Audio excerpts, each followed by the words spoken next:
สวัสดีครับทุกคนสวัสดีครับวันนี้เรามาทำอะไรกันเหรอครับพี่ดินวันนี้พี่มีนิยายเสียงมาฝากพี่ๆนักอ่านไงล่ะครับจริงด้วยแต่ก่อนพี่ๆจะไปฟังกันอย่าลืมกด Subscribe ให้กับช่องของเราด้วยนะครับใช่แล้วครับน้องฟ้า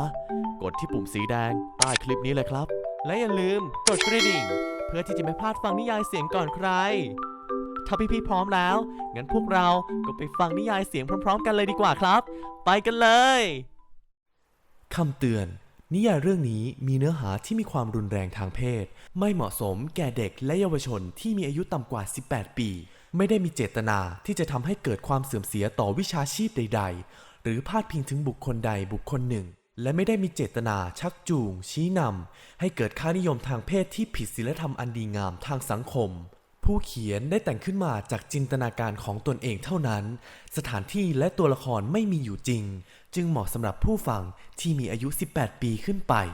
เนื้อหาในเรื่องมีศัพท์วัยรุ่นและคำหยาบมากมายโปรดใช้วิจารณญาณในการฟังด้วยนะครับพี่ชาติโคตรเก่งเลย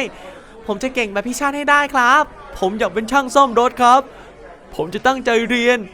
และจะไปเป็นช่างที่อู่ซ่อมรถกับพี่ชาติครับผมก็จะเป็นนักมวยแบบพี่ๆทั้งสองคนครับหนูก็จะตั้งใจเรียนและจะหางานทำให้ได้ค่ะเด็กทุกคนต่างมีความฝันในแบบของตัวเองเป็นความฝันที่ไม่ควรถูกปิดกั้นทุกคนได้แต่เอาใจช่วยให้อนาคตของชาติที่ยืนอยู่ตรงนี้เติบโตไปได้อย่างมีประสิทธิภาพแม้ว่าในช่วงวัยเด็กจะด้อยโอกาสแต่หากมีความมุ่งมั่นตั้งใจที่มากพอโอกาสก็มักจะอ้าแขนรออยู่เสมอหลังจบงานคนที่มาต่างก็แยกย้ายกันขึ้นรถกลับบ้านด้วยใจที่เปี่ยมสุขจากการได้เป็นผู้ให้ส่วนคนที่บ้านเด็กกำพร้า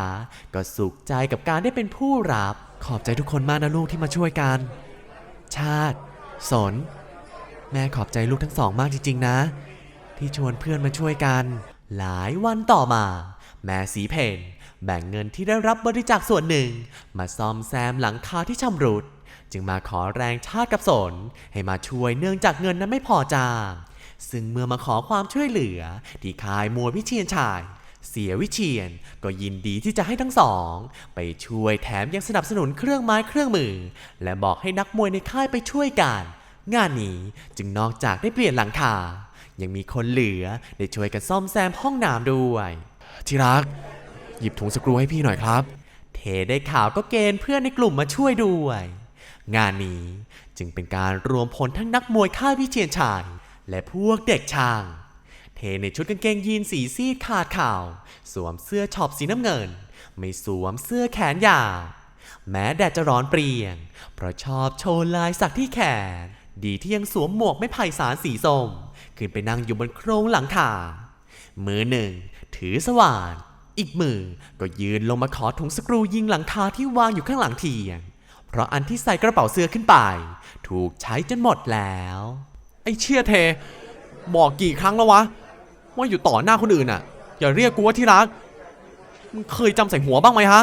เป็นคู่ที่ไม่เคยจะพูดกันดีๆถึงจะช่วยกันทำงานและเทียนเองก็คอยจับบันไดให้เทปีนขึ้นไปแต่ปากก็คอยด่าเทอยู่ตลอดส่วนเทหนูเทียนสุดที่รักจะด่าจะว่าจะตบยังไงก็ไม่เคยว่าอะไรมีแต่ยอมเสียหมดขอแค่ได้มาเจอได้ใกล้กันเมียจ๋าถุงสกรูให้พี่หน่อยครับและพอเทียนไม่ให้เรียกว่าที่รักเทก็รีบเปลี่ยนสรรพนามอย่างไวแต่แค่ได้ยินคำว่าเมียเท่านั้นเทียนก็แทบอยากจะโยนค้อนที่ถืออยู่ขึ้นไปใส่ไอ้เชี่ยเทใครเมียมึงวะเทียนง้างขอนแต่ก็ไม่กล้าโยนไปจริงๆเพราะถึงจะปากร้ายยังไงแต่ใจก็ห่วงจนเทนั้นได้แต่หัวเราะก็หนูไม่ให้พี่เรียกว่าที่รักอ่ะแล้วจะให้เรียกอะไรครับไม่ใช่ที่รักก็ต้องเป็นเมียเพราะหนูเป็นเมียพี่ไม่มีใครเป็นเมียพี่นอกจากหนูแล้วเทลอยหน้าลอยตาพูดความจริงที่ทำเอาเทียนนั้นโมโหจนควันออกหูอายก็อายเพราะที่อยู่แถวนี้ทั้งคนที่ปีนหลังคาทั้งคนที่คอยยื่นแผ่นเมทัลชีทและอุปกรณ์ต่างๆขึ้นไปให้ก็มีแต่ลูกน้องตัวเองทั้งนั้นไอ้เชี่ยเทมึงตายโอ้ยขอนตีตะปูในมือของเทียนปลิวขึ้นไปหาคนบนหลังคาแล้วกระแทกเข้าที่มือของเทอย่างจัง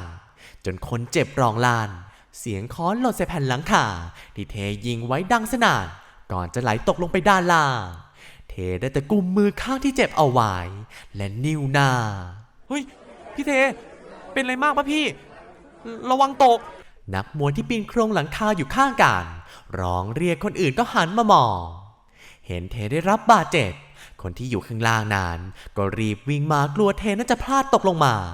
คนที่ปีนอยู่ข้างบนก็ไต่โครงหลังคามาหาลูกพี่ชาที่ปีนอยู่ไกลๆก็รีบไต่มาประคองเทไว้แล้วเรียกลูกพี่ให้ได้ยินกันแค่2 คนไม่กล้าเรียกดังกลัวเทียนจะไม่พอใจอีกเทสะบัดข้อมือเบาๆแล้วสายหน้ากูไม่เป็นไรเว้ยทำงานต่อไม่ต้องห่วงว่าแล้วก็เหลือบมามองคนทำที่พอเห็นเทเจ็บจริงๆเทียนก็หน้าเสียเดินหนีไปนั่งอยู่ไกลๆปล่อยให้คนอื่นปีนบันไดขึ้นไปส่งถุงสกรูยิงหลังคาให้เทไหวหรือเปล่าครับลูกพี่ลงมาก่อนไหมเป็นเอฟที่ปีนบันไดขึ้นไปเทรับถุงสกรูมาถือไว้มือข้างที่เจ็บดันเป็นข้างที่ต้องใช้ยิงสกรูจึงลองจับสว่านมายิงจังหวะที่ใช้แรงกดสว่านก็รู้สึกเจ็บแผลบจนทำต่อไม่ไหวโอ้ยไม่ไหวหรอกลูกพี่ลงมาก่อนดีกว่าเทยอมพยักหน้าแล้วยืนสว่านให้ชาติที่มารับไว้ก่อนจะตัดใจปีนบันไดกลับลงมาโดยมีเอฟคอยจับบันไดให้และประคองเอาไว้เทียนเห็นเทไม่ไหวจริงๆจากที่จะทำเป็นไม่สนใจก็ลุกเดินมาหากลัวเทจะโกรธแต่ในใจก็เข้าข้างตัวเองว่าเป็นเพราะเทกวนประสาทก่อนเจ็บมากหรือไงมาถึงก็ชำเลืองมองมือเทแต่ก็แซงทำเป็นเฉิดถามเสียงแข็งให้เทได้ยิ้มอยากคิ้วให้เอฟเดินออกไปแล้วทำเป็นเจ็บนักเจ็บหนาแต่จริงๆก็เจ็บอยู่แล้วเจ็บสิครับเนี่ยทำงานไม่ไหวแล้วอ่ะกระดูกหักหรือเปล่าก็ไม่รู้จะพิการหรือเปล่าวะไอ้เทเอ้ยโอ๊ย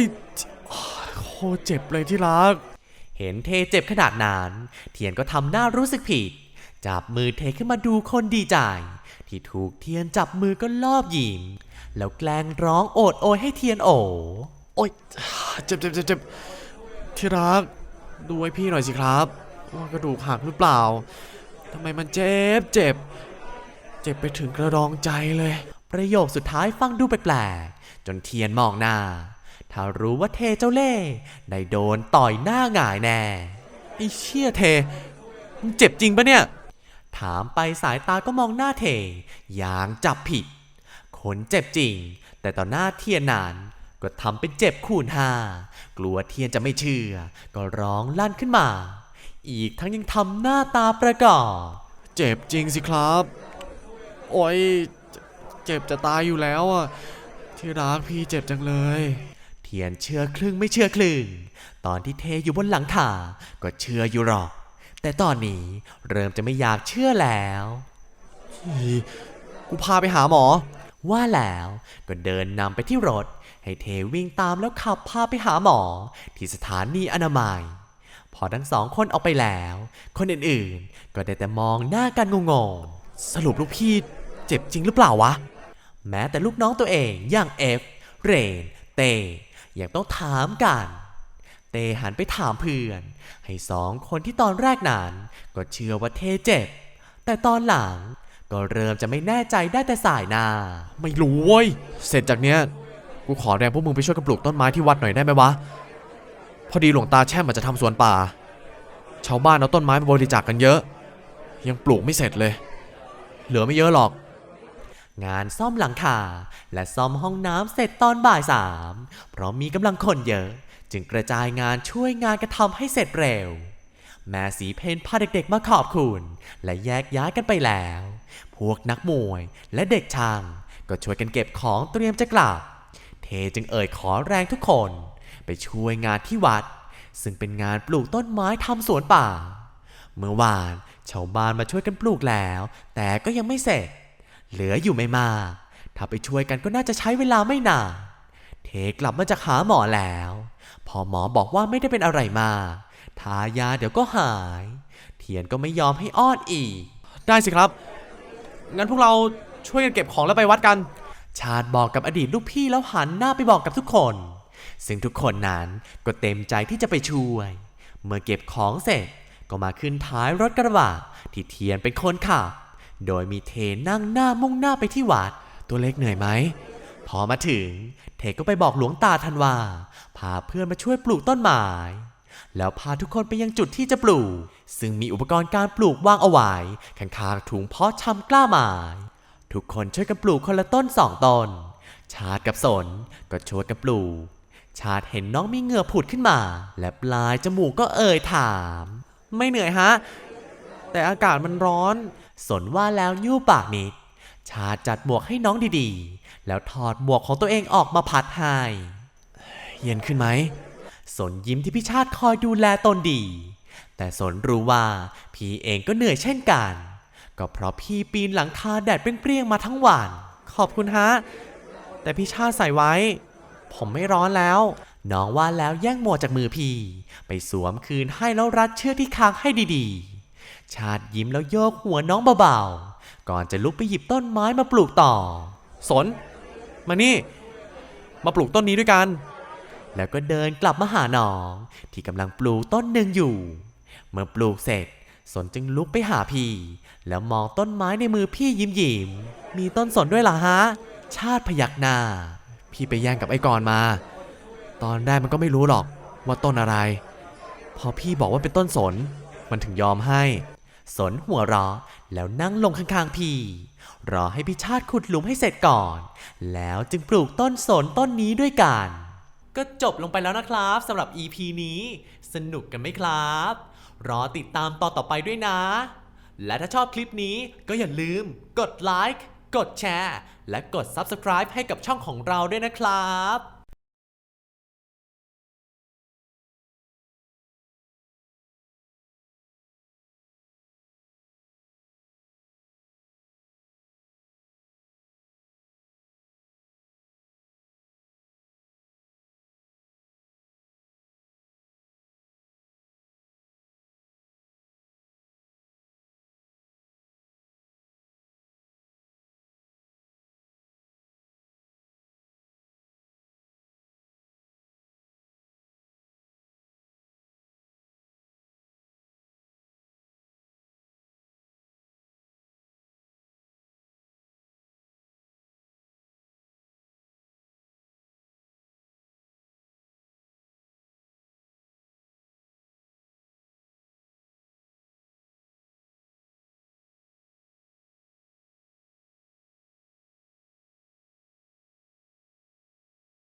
จุกพอมีให้พี่ๆได้จับจองกันถึง3 เล่มจบกันเลยมีทั้งเล่ม1เล่ม2และเล่มสเปเชียลและเป็นนิยายอีก1 เรื่องที่อัพลงระบบเพียง2 ชั่วโมงก็ติดอันดับขายดีในเมพไปเป็นที่เรียบร้อยแล้วเพราะฉะนั้นห้ามพลาดความสนุกเลยนะครับรีบไปดาวน์โหลดมาฟังกันได้เลยที่เว็บไซต์เมพนั่นเองครับลิงก์ดาวน์โหลดอาจจะทิ้งเอาไว้ด้านล่างคลิปนี้นะครับขอบคุณครับ